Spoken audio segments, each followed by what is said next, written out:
문재인 전 대표의 국정자문단 공동위원장을 맡고 있는 정세현 전 통일부 장관이 한 발언이 논란을 낳고 있습니다. 정세현 전 장관이 김정남 암살을 지시한 북한을 일컬어서 이렇게 말을 한 겁니다. 북한의 김정남 암살에 대해서 우리가 비난만 할 처지는 아니다. 정치적 경쟁자를 제거하려는 것이 권력을 장악한 사람들의 속성이다.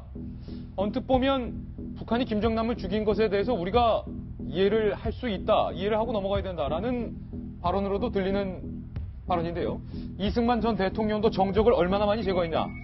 박정희가 DJ를 납치해 죽이려 한 사건도 같은 맥락이다. 이렇게 발언을 했습니다. 대한민국 정부와 북한 정부를 동일시하는 듯한 이런 발언이라 논란이 되고 있는데, 그런데 정세현 전 통일부 장관, 문재인 전 대표의 캠프 자문단의 공동위원장인데요. 과거의 발언도 함께 논란이 되고 있습니다. 2004년에 김정일 위원장이 북핵이라는 무모한 선택을 할 사람이 아니다 라는 2004년도에 발언을 했는데, 이 발언 2년 뒤에 김정일이 핵실험을 했습니다. 그리고 2015년 북한의 지뢰 도발로 우리 대한민국 군인 2명이 다리를 잃는 북한의 공격에 대해서 정세현 전 장관은 이것은 박근혜 정부의 대북 정책 전환을 촉구하는 일종의 돌려차기다. 북한의 역발상 전략이다. 지금 이런 발언을 해서 논란이 되고 있는데요. 일단은 이 얘기부터 좀 해보겠습니다. 정성희 위원님, 정세현 전 장관의 이 같은 발언들 어떻게 보십니까? DJ 정부에서 마지막 통일부 장관을 했고, 그 당시에는 이제 햇볕 정책 기간이라서 저렇게 대북 유화론자가 이제 활동할 수 있는 여지가 굉장히 넓었죠.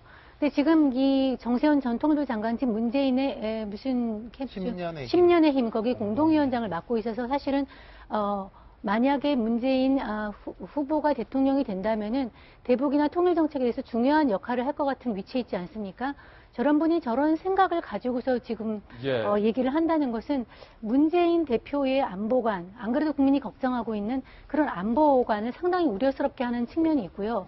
그리고 지금 하나하나 따져서 얘기를 하자면은 이식 모두에 큰 문제가 있다고 얘기를 하지 않을 수가 없습니다. 이거는 한 번도 본 적은 없다지만 이복형을 죽인 것이거든요. 그것을 이제 과거에 어떤 이승만 대통령이나 DJ 피납 사건과 비교해가지고 한국 내 정치적 암투와 연결시켜서 하는 것은 너무나 이 사안에 아까 우리 박성규 전 대변인께서 얘기하신 인권의 얘기를 했는데, 그런 부분을 전혀 보지 못하고 권력의 속성으로만 파악하면 이거를 보는 문제의 어떤 단견, 협소함 이런 걸 보여주기 때문에 상당히 문제가 있는 발언이라고 보고요. 왜 하필이면 문재인 캠프 내에서 저렇게 안보와 관련된 분들이 저런 말씀을 하셔가지고 혹시 내부에 들어가신 엑스맨 아닌가 이런 생각이 그러나 더군다나 정세현 전 장관의 이 같은 발언에 해명이 더 이해가 안 된다라는 지적이 나오고 있습니다. 해명 한번 보실까요? 이 김정은의 김정남 암살을 전체적으로 이해할 수도 있다라는 취지의 논란이 일고 있는 발언에 대한 해명인데요. 권력의 속성을 안보 문제로 비화하지 말라는 뜻으로 얘기한 것이었지, 김정은 체제의 잔혹사에 눈을 감자는 얘기가 아니었다. 권력을 안보 문제로 비화하지 말라는 뜻으로 얘기한 것이다. 이거 해명도 조금 뭔가 앞뒤가 안 맞은 느낌이에요. 일단 이 정세현 장관에 대해서 조금 더 설명을 드리자면은, 저분이 이제 김대중 정부의 마지막 통일부 장관이자 노무현 정부의 초대 통일부 장관이에요. 그 정부의 연속성을 상징하는 인물이기 때문에 이분에 대한 평가를 떠나가지고 문재인 후보가 하는 10년의 힘이라는 곳에 공동위원장을 하기에는 정말로 적절한 이 경력을 가지고 있는 분이죠. 그리고 77년인가 박정희 정부 시대에 국토통일원의 전문 요원으로 들어가가지고 30몇 년을 이제 통일부에서만 근무한, 이제 이분이 이제 너무 진보적이지 않냐 이런 데 대한 논란이 있지만 최고 전문가 중에 한 분은 맞아요.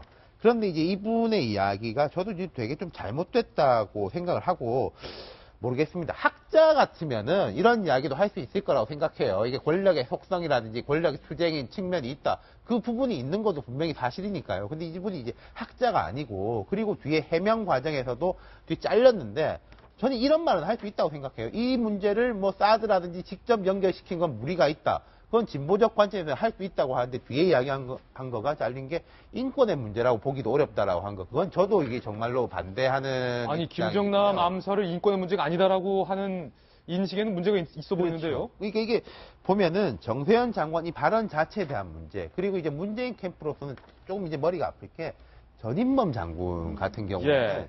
하고 이제 완전 대척점에 있는 인물이지 않습니까? 근데 전인범 장군이 부인 문제도 있었지만은 결정적으로 낙마하게 된 건 이제 마지막 카운터 펀치가 5.18에 대해 가지고 현장에 있는 군인들은 잘못이 없다. 전두환이 이게 뭐 발포 명령을 내린 증거가 없다. 너무 오른쪽으로 나가가지고 예. 문제고, 여기는 이제 너무 왼쪽으로 나가가지고 문제. 이 두 사람을 데리고 올 때는 좀 진보와 보수가 어우러져라라고 한 건데 너무 예. 이제 튀어나가 버리니까 이걸 어떻게 앞으로 사람을 많이 데리고 오는 건 좋은데 이런 분들에 대해 가지고 어떻게 좀 가운데서 이제 조정이 될 건가는 큰 고민거리일 겁니다. 김정은의 독살 테러도 인권 문제가 아니다라고 말하는 정세현 전 장관의 발언에 대한 추가적인 문재인 캠프 차원에서의 해명이 있어야 할 것으로 보이는데요.